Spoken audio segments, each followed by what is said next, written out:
Sahabat penyiaran, kita lanjutkan bincang penyiaran kali ini. Produksi PRSSNI Jawa Barat dan KPID Jawa Barat. Tamu kita, Wakil Ketua KPID Jawa Barat Ahmad Abdul Basit dan saya Ganang Parto. Kang Basit, kita tadi membicarakan terkait anugerah penyiaran yang tahun depan akan kembali dilaksanakan insya Allah pada Agustus 2023. Kita merangsek dulu, kemarin ada kabar KPID seluruh Indonesia bersama KPI Pusat menggelar Rakornas di Banten. Apa hal-hal utama yang perlu diketahui oleh publik terkait Rakornas itu? Betul Mas, kemarin antara tanggal 6 sampai 9 itu kami berada di Serpong, Banten, KPID seluruh Indonesia dan KPI Pusat untuk melangsungkan rapat koordinasi atau Rakornas kaitan dengan berbagai isu penyiaran. Salah satu yang cukup kencang dibicarakan itu juga tentang analog switch off. Karena kan kita tahu bahwa agenda untuk ASO itu selambat-lambatnya 2 November. Sementara kemarin 2 November akhirnya itu belum bisa dilaksanakan secara serentak. Kami melihat ada hal-hal yang memang harus tetap dikritisi tapi juga diingatkan ya bahwa ASO ini kan amanat undang-undang, manfaatnya bagi publik. Maka kemarin Jawa Barat dengan tegas menyampaikan dalam Rakornas itu bahwa pesan yang kami sampaikan poinnya adalah negara tidak boleh kalah. Jadi negara sebagai representasi dari seluruh elemen masyarakat yang ada di dalamnya itu tidak boleh kalah dari pihak manapun yang berusaha untuk menggagalkan ASO. Di sana kemarin juga dibahas isu-isu yang lain, misalnya soal kelembagaan KPI, ya Mas ya. Karena hari ini di Komisi 1 DPR RI tengah dibahas revisi Undang-Undang Penyiaran. Maka kemarin ada Pak Abdul Haris dari Wakil Ketua Komisi 1 DPR RI juga menyampaikan pesan dalam forum itu yang menurut beliau Undang-Undang Penyiaran itu akan diupayakan selesai setidaknya pertengahan tahun 2023. Sehingga itu nanti akan mungkin mengubah banyak sekali landscape penyiaran di Indonesia. Kemudian juga isu-isu lain soal penyiaran komunitas itu juga sempat dibahas dan beberapa hal lain yang saya pikir kemarin strategis dibahas di forum itu, Mas. Oke, di Rakornas juga mencuat terkait dengan revisi Undang-Undang Penyiaran. Ya, betul. Selambat-lambatnya 2023, pertengahan ya katanya tadi. Ya, itu janji dari Komisi 1. Iya. Apakah di dalamnya termasuk juga ngomongin soal digitalisasi penyiaran? Sudah termasuk di dalamnya itu karena seumur-umur saya menjadi broadcaster, orang media, penyiaran begitu. Ini makhluk yang luar biasa, kita ikut melahirkan revisinya segitu lamanya begitu. Dari pertama kali ada Undang-Undang Penyiaran. Ya, Undang-Undang Penyiaran kan tahun 2002. Kalau sekarang berarti usianya kan sudah 20 Dua tahun. dasawarsa. Betul ya. Maka kemarin Rakornas itu juga salah satu momentum kita untuk mengingatkan bahwa Undang-Undang Penyiaran ini sudah 20 tahun usianya. Sementara definisi penyiaran kan terus berkembang. Maka menurut kami regulasi juga harus terus mengikuti perkembangan yang terjadi. Pak Abdul Haris dari Komisi 1 itu kemarin belum berani membocorkan banyak karena beliau masih ngasih kisi-kisinya lah kurang lebih. Salah satu yang beliau sempat singgung adalah soal digital OTT ya, soal internet yang mungkin nanti akan kolaborasi dengan penyiaran. Saya nggak tahu bentuknya seperti apa, tapi beliau sempat mention itulah beberapa kali. Makhluk yang luar biasa. Iya betul. Oke, soal analis switch off ini Jawa Barat sudah mengawali kemarin dan ini membuat heboh banget. Di medsos pada ada yang protes TV gua nggak bisa lah, kumaha ya teh, engke kumaha dan sebagainya. Di rumah pun juga demikian. Asisten rumah tangga karena kencangnya berita di televisi menanyakan, Pak, TV-nya ini sudah digital belum gitu kan. Lalu saya bilang, waduh, memang kita nanti akan ganti digital sekaligus atau kita pakai set-top box. Apa kata dia?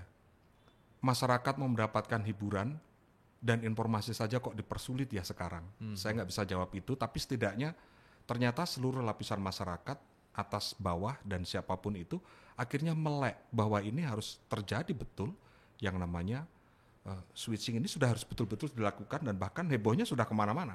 Antisipasi hal itu, Pemprov Jabar termasuk diantaranya dalam hal ini adalah tentu Diskominfo dan ada juga KPID. Apa saja hal-hal yang perlu diketahui oleh masyarakat kita? Kami dengar Jabar 1 hendak secepatnya ini, artinya wilayah Bandung Raya dan sekitarnya. Ya, jadi itu yang saya maksudkan, pesan yang kami sampaikan dalam Rakornas itu. Negara tidak boleh kalah. Maksudnya kalah dari siapa? Kalah dari pihak-pihak yang berupaya untuk menggagalkan ASO dengan informasi-informasi atau propaganda yang mungkin saja tadi didengar oleh asisten rumah tangga Mas Ganang di rumah. Padahal kalau kita perhatikan dari berbagai kajian ya, bahwa ASO itu sebenarnya kemanfaatannya untuk publik sebesar-besarnya. Mulai dari publik akan mendapatkan siaran yang lebih baik, kemudian konten yang lebih beragam, sampai dengan potensi berkembangnya industri kreatif dari sisa frekuensi yang dihasilkan oleh analog switch off itu. Cuman masalahnya ini kan menyinggung lembaga-lembaga besar yang lain lah ya, lembaga-lembaga besar yang lain, sehingga perlu upaya yang terus-menerus konsisten sehingga ASO ini bisa dilaksanakan. Pemerintah setelah prioritas pertama kemarin di Jabodetabek 2 November, informasi dalam rapat terakhir yang saya ikuti bersama dengan Kementerian Kominfo bersama Direktur Penyiaran itu menargetkan prioritas kedua setelah Jabodetabek adalah Jawa Barat 1. Jawa Barat 1 itu meliputi Kota Bandung, Kabupaten Bandung, Bandung Barat dan Cimahi. Ya, itu menurut Kominfo selambat-lambatnya harus sudah ASO itu akhir November 2022 ini. Artinya tinggal beberapa saat lagi sudah harus beralih ke siaran digital. Itu, Mas. Ini kan ada kaitannya juga karena ada harus menggunakan set-top box tadi, betul. STB. Pantauan KPID, seberapa jauh ini sudah lari kencengnya STB ini beredar di masyarakat. Kan data itu juga harus didapatkan. Jangan sampai STB belum sampai ke masyarakat, atau penjualannya seperti apa, kita nggak ngurusin penjualan, tapi setidaknya kalau belum banyak yang mendapatkan, lalu kita ngeden maksa, akhir November sudah harus lah, tetap saja nanti banyak juga pihak-pihak yang belum bisa mengakses digital ini. Betul. Problemnya ketika alih teknologi ke digital ini kan yang harus siap bukan hanya penyelenggara penyiarannya saja ya, TV-TV-nya, tapi juga masyarakatnya siap atau tidak untuk bisa menerima itu, perangkatnya tersedia atau tidak. Jadi ada beberapa kategori. Yang pertama adalah bagi masyarakat yang mampu, itu dipersilahkan untuk mendapatkan STB itu secara mandiri. Jadi beli sendiri, bisa melalui toko-toko elektronik maupun melalui pasar-pasar digital di online ya, atau marketplace. Nah, kalau di secara langsung kami sudah cek beberapa, misalnya kalau di Bandung ada di kawasan ABC ya. Itu tersedia STB di sana dengan kisaran harga 150.000 hingga Rp300.000. Kalau di marketplace juga sama. Tapi kalau untuk masyarakat yang tidak mampu, itu ada komitmen dari pemerintah dan pemenang lelang teknologi untuk menyediakan STB itu secara gratis, Mas. Data yang terakhir kami update per tadi malam, itu di wilayah Jabar 1 ini sudah terdistribusi 93% bantuan STB dari pemerintah dan pihak penyelenggara MUX itu. Untuk masyarakat yang dikategorikan tidak mampu. Tidak mampu, betul. Itu ada 163.000 itu banper atau bantuan pemerintah, dan 5.000 yang lain ada salah satu penyelenggara MUX di Jabar 1 itu yang mendistribusikannya. Distribusinya itu melibatkan aparat kewilayahan ya. Jadi dari desa, dari kelurahan itu mengantarkan langsung ke rumah-rumah. Bahkan kalau informasi yang kami terima dari beberapa masyarakat yang memberi feedback ke KPID itu, bahkan diantar oleh ini Kang katanya, oleh Babinsa dan Babin Kamtipmas supaya sampai beneran. sampai beneran, bahkan dipasangkan juga oleh timnya itu. Karena ada yang alatnya sudah sampai nggak bisa masang dan sebagainya gitu, Mas. Nah, itu yang kami terus pastikan, karena sebenarnya KPID ini kan kalau dibilang panitia bukan panitia inti dalam ASO ini. Yang kami ingin pastikan hanyalah jangan sampai gara-gara ASO hak publik untuk mendapatkan informasi hiburan itu hilang. Karena kan itu jadi persoalannya ketika orang yang biasa nonton hiburan, entah sinetron, musik dan yang lain, atau nonton siaran agama, informasi, gara-gara ASO jadi hilang gitu. Nah, itu kan hak publik yang kami harus jaga itu. Ini menarik karena rupanya ada juga isu yang berkembang di masyarakat ya, melalui medsos, dan bahkan juga ada yang nanya ke saya, Mas, radio kapan digital? Ini televisi sudah repot sibuk-sibuk harus ada STB dan sebagainya. Ini apakah karena ada desain besar penjualan STB ya. Ada yang menduga seperti itu. Iya. Artinya memang ini sudah menggelinding bak bola liar ya isu-isu itu. Bagaimana sikap KPID terkait hal ini? Ya sah-sah saja sebenarnya masyarakat punya dugaan-dugaan itu. Tapi sependek yang saya tahu bahwa digitalisasi penyiaran itu salah satu manfaat yang ingin dituju selain soal kualitas gambar, kualitas siaran televisi dan radio itu juga soal ketersediaan frekuensi. Yeah. Jadi frekuensi itu kan sumber daya alam yang terbatas ya, bunyi undang-undang juga begitu. Maka untuk bisa dimanfaatkan untuk hal-hal yang lain maka harus dikelola dengan benar. Nah selama ini televisi ini salah satu yang boros dalam penggunaan frekuensi kan. Lebar sekali. Jadi kesempatan-kesempatan teknologi yang lain masuk itu susah.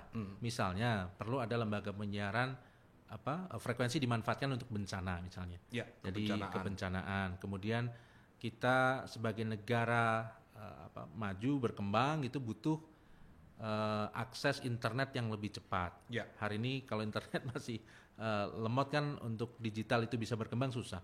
Untuk internet itu bisa cepat 5G, internet berkecepatan.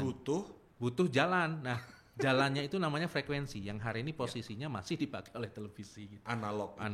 Maka kalau digital kan lebih hemat ya Mas. Jadi ada sisa sekitar 112 MHz itu yang nanti akan bisa dimanfaatkan untuk internet berkecepatan tinggi. Kami dengar juga kalau nanti internetnya kencang dan sebagainya, kereta api Jakarta Bandung, kereta api cepat itu juga menggunakan akses internet satu di antaranya. Saya juga mendengar begitu. Jadi mungkin ada kaitannya dengan operating kereta cepatnya atau saya kurang paham soal teknologinya. Tapi yang jelas itu juga salah satu yang akan dimaksimalkan untuk operasional kereta cepat itu. Betul, tetapi apapun itu kebutuhan internet kita sudah menjadi sesuatu hal yang sepertinya tidak bisa dielakkan lagi ya. Nah, terkait dengan KPID memiliki tugas untuk mensosialisasikan terkait ASO ini. Saya jauh hari juga sudah mendapatkan ordering atau semacam perintah dari teman-teman KPID untuk membuat sosialisasi melalui radio waktu itu. Sejauh ini sosialisasi yang dilakukan KPID dan termasuk dalam hal ini adalah Pemprov Jabar ya. Seperti apa sih untuk membuat mengerti dan paham masyarakat kita terkait dengan analog switch off, ganti dari analog ke digital ini gitu? Ya, terima kasih waktu itu Mas Ganang dan Pak Rasasani bantu kami juga untuk sosialisasikan kebijakan baru ini.